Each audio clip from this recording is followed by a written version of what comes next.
Hello guys, how are you. आशा करता हूँ आप बहुत अच्छे होंगे और अपने काम में व्यस्त होंगे, पढ़ाई में व्यस्त होंगे। तो चलिए, आज का टॉपिक है डच के बारे में, जो भारत में रहकर क्या क्या किया उसके बारे में लगभग डिटेल्स ही है मेरे भाई। तो चलिए, प्रथम डच यात्री कार्नेलियस हॉटमैन, जिसे हेस्तमान भी कहा जाता था 1596 ईस्वी में उसने सुमात्रा की यात्रा की और बाद में फिर भारत की यात्रा किया था। डच संसद द्वारा 1602 ईस्वी में United East India Company of Netherland की स्थापना करी। डच संसद द्वारा 1602 में United East India Company of Netherland की स्थापना की गई। कंपनी को 21 वर्षों के लिए भारत एवं पूर्वी क्षेत्र में व्यापार की आज्ञा पत्र भी दे दिया गया। डचों ने भारत में पहले सूती कपड़ा, फिर रेशम, फिर अफीम तथा सोरा का व्यापार किया। बाद में उसने भारत से नील एवं मसालों का भी व्यापार प्रारंभ किया। तो यहाँ से क्वेश्चन एकदम आता है कि डचों ने भारत से पहले सूती कपड़ा, रेशम, अफीम, सोरा का व्यापार किया। बाद में उसने भारत से नील एवं मसालों का भी व्यापार प्रारंभ किया। भारतीय कपड़ों को यूरोप के बाजार में पहुंचने का श्रेय डचों को दिया जाता है। इंडियन कपड़ा यूरोप के बाजार में डच लोग ने ही पहुंचाया था।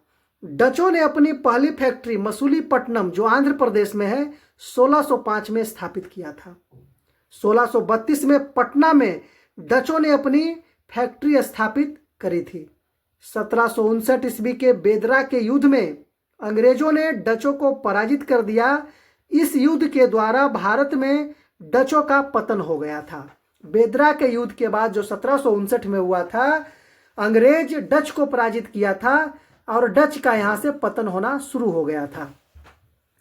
एक कार्टल था। कार्टल क्या था? तो डच व्यापारिक व्यवस्था सहकारिता अर्थात कार्टल पर आधारित थी। डच कंपनी की संयुक्त पूंजी 65 लाख गिल्टर थी। 65 लाख गिल्टर की थी। कंपनी का संचालन 17 सदस्यीय एक बोर्ड द्वारा किया जाता था। यही था कार्टल।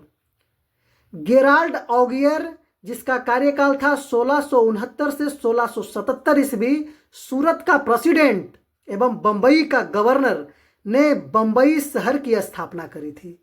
ये लोग क्या था? बंबई का स्थापना किया था। किसने? गेराल्ड ऑगियर ने। 1669 से 1677 में कार्यकाल था, इन्होंने इस कार्य को किया था।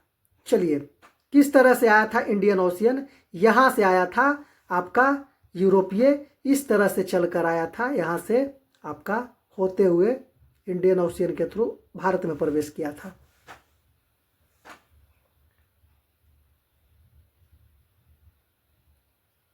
चलिए, और कुछ देख लेते हैं थोड़ा डच के लिए है क्या। तो ये अंग्रेज का आपका हो गया। तो अंग्रेज आपको अगले लेक्चर में